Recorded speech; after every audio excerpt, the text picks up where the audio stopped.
Hello.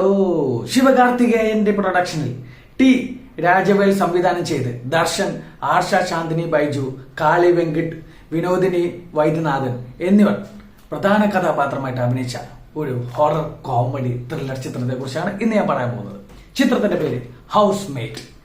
ഈ ഒരു cinema നല്ല രസമുള്ള ഒരു എന്റർടൈൻമെന്റ് മൂവി തന്നെയാണ് കേട്ടോ.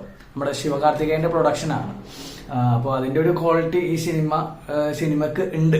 നിങ്ങൾ ആരെങ്കിലും സിനിമ കണ്ടിട്ടില്ലെങ്കിൽ വേഗം കാണണം കേട്ടോ. ഇതിന്റെ ഒരു കഥ എന്ന് പറയുന്നത്, അതായത് ഇതിലെ കഥാനായകൻ ഒരു വിവാഹം കഴിക്കാൻ പോവാണ്, പ്രണയിച്ചിട്ടൊരു വിവാഹം കഴിക്കാൻ വേണ്ടി പോവാണ്. അപ്പോൾ കഥാനായകന് വീടില്ല. അങ്ങനെ ഒരു ഫ്ലാറ്റ് എടുക്കുകയാണ്. F1 എന്ന് പറയുന്ന ഒരു ഫ്ലാറ്റ് നമ്മുടെ നായകൻ വാങ്ങിക്കുകയാണ്. ആ വീടിന്റെ ഉള്ളിൽ ഉണ്ടാവുന്ന സംഭവങ്ങളാണ് ഈ പടത്തിന്റെ കഥ എന്ന് പറയുന്നത്. ഇതിലെ നമുക്ക് ഫസ്റ്റ് ഒരു 20 മിനിറ്റോളം നമ്മൾ ശരിക്കും നല്ലൊരു ഹൊറർ മൂഡിലോട്ട് തന്നെയാണ് ഈ സിനിമ കൊണ്ടുപോകുന്നത് കേട്ടോ. ഞാൻ ഈ സിനിമ കാണുന്ന സമയത്ത് ഫുൾ ഹൊറർ ആണ് എന്നാണ് ഞാൻ വിചാരിച്ചത്. കാരണം അതിലെ ഓരോ സീക്വൻസും അത്ര പെർഫെക്റ്റ് ആയിട്ടാണ് എടുത്തിട്ടുള്ളത്. നമുക്ക് ശരിക്കും പേടി വരുന്ന രീതിയിൽ തന്നെയാണ് ഈ സിനിമ എടുത്തിട്ടുള്ളത്. ഫസ്റ്റത്തെ ഹൊറർ അത് കഴിഞ്ഞിട്ട് പോകുന്നത് വേറൊരു രീതിയിലോട്ടാണ് പടം. അതാണ് ഈ പടത്തിന്റെ ഒരു ട്വിസ്റ്റ് എന്ന് പറയുന്നത്. അതായത് ഇവർ ഈ വാങ്ങിക്കുന്ന വീട്ടില് ഒരു ഇടിമിന്നൽ ഉണ്ടാവുന്ന സമയത്ത് ഉണ്ടാവുന്ന പ്രശ്നമാണ്. അതായത് ഒരു ഇടിമിന്നൽ വന്ന സമയത്ത് ആ വീട്ടില് അവരുള്ള അതേപോലെ തന്നെ വേറൊരു ഫാമിലിയും ഉണ്ട്. പക്ഷെ അവർക്ക് അങ്ങോട്ടും ഇങ്ങോട്ടും കാണാൻ പറ്റില്ല. അതായത് ഞാനിപ്പോ നിൽക്കുന്ന ഈ സ്ഥലത്ത് വേറൊരു ഫാമിലി കൂടി ഉണ്ട്. പക്ഷെ അവർക്ക് എനിക്ക് അവരെയും കാണാൻ പറ്റില്ല. പക്ഷെ അവർ ചെയ്യുന്ന കാര്യങ്ങളെല്ലാം നമുക്ക് കാണാൻ പറ്റും. ഇപ്പൊ ഞാനൊരു സ്വിച്ച് ഇടുകയാണെന്നുണ്ടെങ്കിൽ അവരുടെ അവിടെയും ഫാൻ കറങ്ങും, നമ്മളിവിടെ ഫാൻ കറങ്ങും. അവരവിടെ ഓഫ് ചെയ്ത് കഴിഞ്ഞാൽ ഫാൻ അവിടെ നിൽക്കും. അങ്ങനെയുള്ള സംഭവങ്ങൾ. അതായത് ആ വീട്ടിൽ ഇപ്പൊ ഞാനുള്ള വീട്ടിൽ അവരും ഉണ്ട്, പക്ഷെ കാണാൻ പറ്റില്ല എന്ന് മാത്രം. അങ്ങനത്തെ ഒരു രീതിയിലോട്ടാണ് ഈ സിനിമ പോകുന്നത്. അങ്ങനെ ഫസ്റ്റ് ടൈം ഈ ഒരു സിനിമ എന്താ പറയാ, ശരിക്കും പോകുമ്പോൾ നമുക്ക് ഒരു ഹൊറർ ഫീല് തന്നെയാണ് തരുന്നത്. അത് കഴിഞ്ഞിട്ട് അവിടെയുള്ള ആൾക്കാരുമായിട്ട് ഇവർ സംസാരിക്കുക മീൻസ് എന്ന് പറഞ്ഞാൽ ചുമരിൽ എഴുതുന്നത് അവർക്ക് അവിടെ കാണാൻ പറ്റും. അതായത് ഇതിന്റെ സിറ്റുവേഷൻ എന്താ വെച്ച് കഴിഞ്ഞാൽ, ആ ഒരു ഇടിമിന്നൽ വന്ന സമയത്ത് റീസെന്റ് ഉള്ളത് 2022 പക്ഷെ അവര് മറ്റു ഫാമിലി ഉള്ളത് 2012 പക്ഷെ രണ്ടുപേരും ഒറ്റ വീട്ടിൽ തന്നെയാണ് ഉള്ളത്. അങ്ങനെയാണ് ഈ പടത്തിന്റെ കഥ പോകുന്നത്. പിന്നെ അവരുടെ രണ്ടുപേരുടെയും ലൈഫിൽ ഉണ്ടാവുന്ന കുറെ പ്രോബ്ലംസ്, അതായത് ഈ പറഞ്ഞ പോലെ കുറച്ച് അപകടങ്ങളും കുറച്ച് കോമഡീസും പിന്നെ അവരുടെ ലൈഫിൽ ഉണ്ടാകുന്ന കുറെ ഇമോഷൻസും കാര്യങ്ങളൊക്കെ ഈ സിനിമയിൽ നല്ല രസമായിട്ട് തന്നെ എടുത്തിട്ടുണ്ട്. എന്നിട്ട് ഇവർ ഈ വീട് വിൽക്കാൻ വേണ്ടി ശ്രമിക്കുന്ന സമയത്ത് അതൊക്കെ എന്താ പറയുക, പ്രേതം ഉണ്ട് എന്നൊക്കെ പറഞ്ഞിട്ട് തെറ്റിപ്പോകുന്നൊക്കെ ഉണ്ട്. പക്ഷെ അത് നമുക്ക് ഒരിക്കലും എന്താ പറയാ, ഒരു മോശമായിട്ടുള്ള ഒരു സീക്വൻസോ അങ്ങനത്തെ കാര്യങ്ങളായിട്ടൊന്നും തോന്നില്ല. ഞാൻ ഭയങ്കര ഇൻട്രസ്റ്റിംഗ് ആയിട്ട് തന്നെ ഇരുന്ന് കണ്ടത്. പിന്നെ കോമഡീസ് ഉണ്ട്.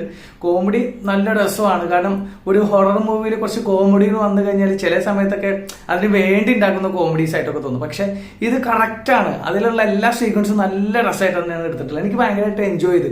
ആദ്യം ഞാൻ ഭയങ്കരമായിട്ട് പേടിച്ചു പോയി ഹൊറർ സീനുകളൊക്കെ കണ്ടിട്ട്. അത് കഴിഞ്ഞിട്ട് പിന്നെ പടം വേറൊരു തരത്തിലോട്ടാണ് പോകുന്നത്. ഈ നമ്മളെ ഈ എന്താ പറയാ, ഈ 24 സിനിമയിലൊക്കെ കാണിക്കില്ലേ, ഒരു കുറെ വർഷങ്ങൾക്ക് ബാക്കിലോട്ട് പോകുന്ന പോലെ, അതുപോലെ ഉള്ളൊരു സംഭവമായിട്ടാണ് ഇതിലും കാണിക്കുന്നത്. അതായത് 2012 2022 ഒരു ഒറ്റ വീട്ടിലാണ് നിൽക്കുന്നത്. പക്ഷെ അവർക്ക് അങ്ങോട്ടും ഇങ്ങോട്ടും കാണാൻ പറ്റില്ല.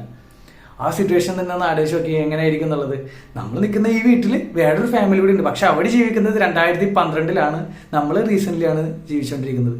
അങ്ങനെയാണ് ഈ കഥ പോകുന്നത്. എന്നിട്ട് ലാസ്റ്റ് ഇവിടെ ഈ പ്രോബ്ലം തീർക്കാൻ വേണ്ടിയിട്ട് ഈ 2012 ഉണ്ടായിരുന്ന ആൾക്കാരെ നമ്മളെ നായകൻ പോയി കണ്ടുപിടിച്ച് വന്ന് ഇവിടെ ഈ വീട്ടിലോട്ട് കൊണ്ടുവന്നിട്ട്, അതായത് 2012 അതേ ആൾക്കാർ തന്നെ 2022 വന്നിട്ട് അവരോട് സംസാരിക്കുന്നുണ്ട്.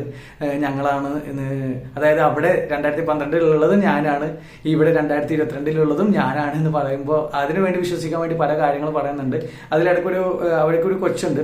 ഈ 2012 ഫാമിലിക്ക് ഒരു കൊച്ചുണ്ട്. ആ കൊച്ച് പക്ഷേ ഈ പറയുന്ന 2022 വരുന്ന കഥാപാത്രത്തിന്റെ കൂടെ ഇല്ല, അവർ മരിച്ചുപോയി എന്നുള്ളതാണ്. പക്ഷെ അവരെ രക്ഷിക്കാൻ വേണ്ടിയിട്ടൊരു സംഭവം ഇവരെ എഴുതി കൊടുക്കുന്നുണ്ട് 2012 മറ്റവർക്ക്. അതിൽ ആ കൊച്ചിനെ അവരെ രക്ഷപ്പെടുത്തുന്നുണ്ട്. എന്താ പറയാ, നല്ലൊരു ഇൻട്രസ്റ്റിംഗ് ആയിട്ടുള്ള ഒരു സിനിമ, നല്ല രസമുണ്ട് കാണാൻ വേണ്ടിയിട്ട്. നിങ്ങൾ ഈ സിനിമ കണ്ടിട്ടില്ലെങ്കിൽ എന്തായാലും ഇരുന്ന് കണ്ടോ. ആദ്യം കുറച്ച് പേടിക്കും. അങ്ങനത്തെ നല്ല നല്ല കുറച്ച് സീനുകളുണ്ട്. ഒരു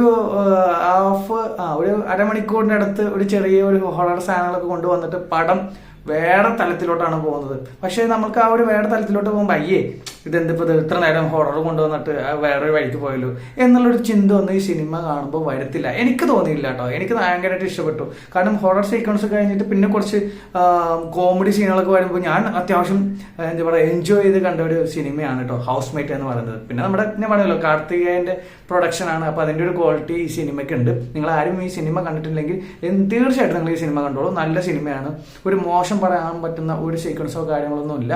അതുകൊണ്ട് നിങ്ങൾ വേഗം തന്നെ ഈ സിനിമ കണ്ടോ, ഹൗസ് മേറ്റ്. ഓക്കെ, അപ്പൊ നമുക്ക് അടുത്ത സിനിമയുടെ വിശേഷമായിട്ട് വീണ്ടും കാണാം. ബൈ.